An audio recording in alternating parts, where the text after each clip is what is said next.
আচমকাই গোটা দেশের সঙ্গীতপ্রেমী মানুষ চমকে গেলেন এক মৃত্যুর খবরে। হ্যাঁ, সবাই চোখের জলে ভাসিয়ে অকালেই চলে গেলেন ইয়া আলী জুবিন গার্গ। প্রাথমিক তথ্য অনুযায়ী সিঙ্গাপুরে স্কুবা ডাইভিং করতে গিয়ে মৃত্যু হয়েছে তার। হাসপাতালে নিয়ে গেলেও তাকে বাঁচানো সম্ভব হয়নি।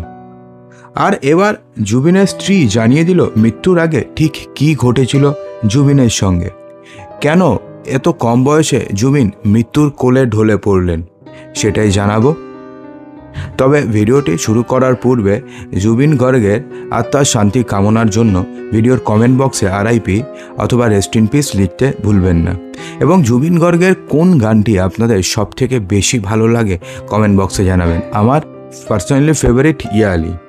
আপনাদের জানিয়ে রাখি, জুবিন গার্গের স্ত্রী ফ্যাশন ডিজাইনার গরিমা।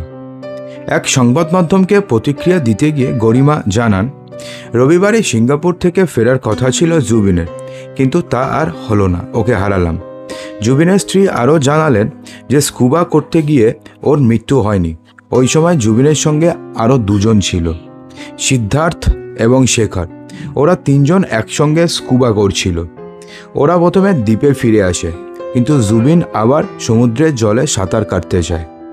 সমুদ্রের জলে হঠাৎ অচৈতন্য অবস্থায় পাওয়া যায় জুবিনকে। জুবিনের স্ত্রী গরিমা জানান, বহু বছর ধরেই মৃগীর সমস্যায় ভুগছিলেন জুবিন।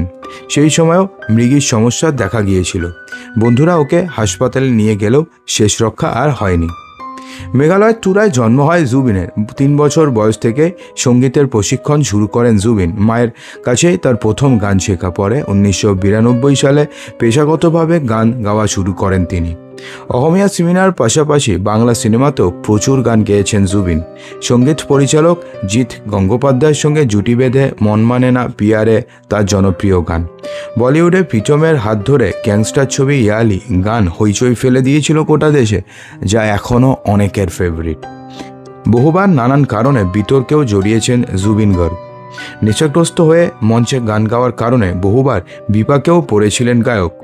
দারুণ শিল্পী হয়েও অনেকেই মনে করতেন জুবিনের অনিয়ন্ত্রিত জীবনযাপন তাকে ঠেলে দিচ্ছিল অন্ধকারে।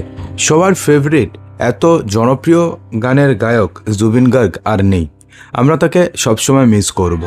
যেমন কে আমরা সবসময় মিস করি, তার জায়গা কেউ পূরণ করতে পারবে না। যত সিঙ্গারই চলে আসুক, কেকেই থাকবে। তার জায়গা পূরণ করার ক্ষমতা এখনও পর্যন্ত কারোর হয়নি।